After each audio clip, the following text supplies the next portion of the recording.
Welcome to wifi to lifi. मेरा नाम है शिवाज सिंह। देखिए, मैंने पिछली वीडियो में बात किया था acceleration from velocity time graph, but इस वीडियो में हम बात करने वाले हैं फ्रॉम पोजीशन टाइम ग्राफ कि हम एक्सेलरेशन को पोजीशन टाइम ग्राफ को देखते हुए कैसे समझ सकते हैं कि एक्सेलरेशन पॉजिटिव है, निगेटिव है या फिर जीरो है। तो चलिए समझते हैं बहुत आसान तरीके से। मैं 3 ग्राफ कंसिडर करूँगा। फर्स्ट वन ये है, ठीक है। मान लीजिए कि यह एक पोजीशन टाइम ग्राफ है। इस पे मैं टाइम दिखा देता हूं और इस पे पोजीशन, ठीक है, क्योंकि हमें पोजीशन टाइम ग्राफ से एक्सेलरेशन को समझना है। मान लीजिए कि पोजीशन टाइम ग्राफ में हमें कुछ इस तरह का ग्राफ मिलता है। ऐसे समझ लीजिए कुछ इस तरह का ग्राफ है, ठीक है ना। ये आपका ग्राफ है। तो इस ग्राफ को देखते हुए हमें ये समझना है कि एक्सेलरेशन क्या होगी इस बॉडी की। तो मैंने आपको वेलोसिटी के एक टॉपिक में पढ़ाया था कि कभी भी पोजीशन टाइम ग्राफ से हम वेलोसिटी उसके स्लोप से निकालते हैं। यानी समझिए इसको कि ये आपका पोजीशन टाइम ग्राफ है। अब इस पॉइंट पे यदि आपसे पूछा जाए कि इस पॉइंट पे वेलोसिटी क्या होगी, हम मान लेते हैं फिलहाल के लिए v1, ठीक है ना, ये v1 मान लेते हैं। तो ये v1 कैसे निकलेगा? तो कभी भी कोई भी आपको अगर लाइन मिलती है पोजीशन टाइम ग्राफ में, किसी पॉइंट पे वेलोसिटी उसका स्लोप होता है, यानी ये, ठीक है ना, यानी जो टेंजेंट होता है वही क्या कहलाता है, आपका वेलोसिटी कहलाता है। तो ध्यान दीजिएगा कि हमने यहाँ पे जो पॉइंट पे निकला है ये स्लोप है, और यही स्लोप हमें बताता है, स्लोप का मतलब ढलान, ठीक है ना। तो ये जो ढलान है वही बताता है कि वेलोसिटी। तो जितना ज़्यादा ढलान रहेगा उतना वेलोसिटी ज़्यादा होगी। यानी मान लीजिए कि यदि कुछ ढलान ऐसे है तो वेलोसिटी नहीं है, ऐसे है तो कुछ वेलोसिटी है, और मान लीजिए कुछ ऐसे ढलान हो गया यानी ऐसे स्लोप हो गया, इसका मतलब कि ज़्यादा वेलोसिटी है। तो ये ऐसे आपको दिख रहा है लाइन, इसका मतलब कि वेलोसिटी v1 ये हो गया। मान लीजिए कि इस पॉइंट पे हमें कुछ इस तरह का मिलेगा स्लोप, ठीक है ना।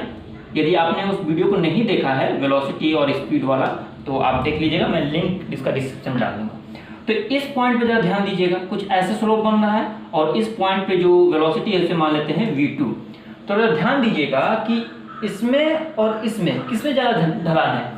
तो जिसमें ज़्यादा ढलान रहेगा, जिसमें ज़्यादा स्लोप रहेगा, उसी को हम कहेंगे कि उसका वेलोसिटी ज़्यादा है। तो इसमें ज़्यादा ढलान है, ज़्यादा स्लोप है इसके कंपेयर में। इसका मतलब कि जो v2 है वो v1 से ज़्यादा है। ये हमने इस पोजीशन टाइम ग्राफ से v2 और v1 में रिलेशन पता कर लिया।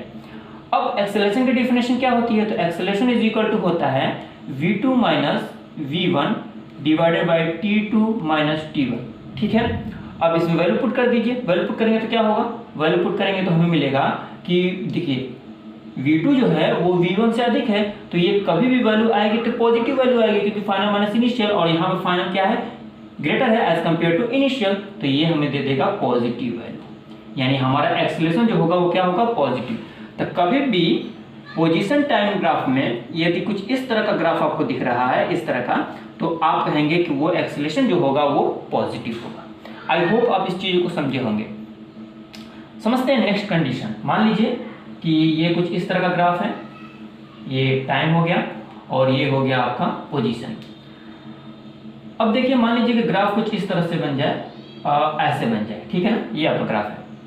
तो ये तो पोजीशन टाइम ग्राफ का है। तो पोजीशन टाइम ग्राफ से पहले हम वेलोसिटी पता करते हैं कि वेलोसिटी कहाँ पर कैसे बन रही है, और उसे समझने के लिए हमने आपको बताया है कि जिस पॉइंट पे स्लोप सबसे ज़्यादा होगा, ढलान ज़्यादा होगी, वहाँ की वेलोसिटी ज़्यादा होगी, ठीक है।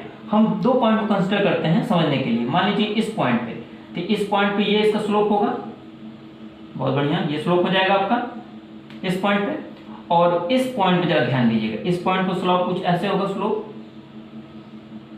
तो देखिए इस पॉइंट पे हम मान लेते हैं कि v1 और इस स्लोप पे, इस पॉइंट पे मान लेते हैं v2। अब जरा ध्यान दीजिए, ये स्लोप ज़्यादा है कि ये स्लोप ज़्यादा है? तो अगर ये ऐसे है और ये ऐसे है तो आपको पता चलेगा कि इसका ढलान ज़्यादा है इसके कंपेयर में, ठीक है ना। ये ज़्यादा लेटा हुआ है, ये ज़्यादा ढलान है इसका, तो जिसका स्लोप ज़्यादा होगा उसकी वेलोसिटी ज़्यादा होगी। यानी v1 जो है वो ग्रेटर है as compare to v2। v1 आपका एक इनिशियल वेलोसिटी है और v2 क्या है? Final velocity. एक्सेलरेशन क्या हो जाएगा? तो एक्सेलरेशन देखिए, acceleration is equal to v2 minus v1 by t2 minus t1। ये फॉर्मूला होता है, हमें सभी पता है। अब देखिए कि v2 माइनस v1, तो v2 क्या है? कम है v1 से, और V1 अधिक है तो ये वैल्यू क्या आएगी, निगेटिव आएगी, क्योंकि हम छोटे में से अगर बड़े को माइनस करेंगे तो निगेटिव आएगा हमारे पास, तो ये जो होगा वो निगेटिव होगा। तो कभी भी अगर ग्राफ आपको ऐसे मिले पोजीशन टाइम ग्राफ में तो आप समझ जाइएगा कि एक्सेलरेशन क्या है, निगेटिव है, और यदि ऐसे मिले तो आप समझ जाइएगा कि पोजीशन टाइम ग्राफ में एक्सेलरेशन क्या है, पॉजिटिव है। बहुत आसान है, ज़्यादा आपको ज़्यादा दिमाग नहीं लगाना है, बस थोड़ा बहुत आपको प्रैक्टिस चाहिए। अब देखिए लास्ट वन समझते हैं कि कुछ इस तरह का ग्राफ मिल जाए आपको, ये टाइम ये पोजीशन, देखिए मान लीजिए कि इस तरह का ग्राफ, ये ऐसी लाइन जा रही है, ठीक है ना।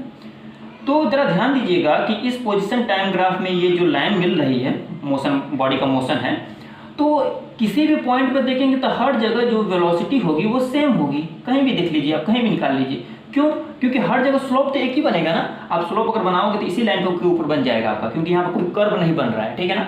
तो आप बनाएंगे तो इसी पे स्लोप बन जाएगा, इसी तरह यहाँ पे बनाएंगे वही स्लोप बनेंगे, यानी हर जगह ढलान एक जैसे है। तो हर जगह ढलान एक जैसे, हर जगह स्लोप एक जैसे, इसका मतलब कि v जो है, वेलोसिटी जो है वो कांस्टेंट है। क्या है, कांस्टेंट है। दैट मींस एक्सेलरेशन क्या हो जाएगा, जीरो हो जाएगा।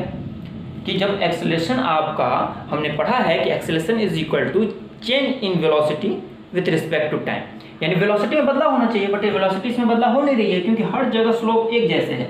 हर जगह स्लोप एक जैसे कहने का मतलब कि हर जगह वेलोसिटी एक है, और जब हर जगह वेलोसिटी एक है तो कांस्टेंट हो गई वेलोसिटी और एक्सेलरेशन हमारा जीरो हो गया। तो ये सिंपल सा एक मैंने टॉपिक बनाया है ताकि बच्चे कंफ्यूज ना हो, क्योंकि बहुत सारे बच्चे समझते हैं कि केवल एक्सेलरेशन को हम वेलोसिटी टाइम ग्राफ से ही देख सकते हैं। ऐसा नहीं है, पोजीशन टाइम ग्राफ से भी देखा जा सकता है उससे, लेकिन बहरहाल आपको कुछ नॉलेज होनी चाहिए। तो आई होप ये वीडियो आपको अच्छा लगा होगा, और उम्मीद करता हूँ कि आपने वीडियो को लाइक, कमेंट, शेयर और अभी तक सब्सक्राइब नहीं किया है तो सब्सक्राइब कर लिया होगा। वीडियो को पूरा देखने के लिए दिल की गहराई से आपको बहुत बहुत धन्यवाद। मिलेंगे नेक्स्ट वीडियो में। Thanks for watching.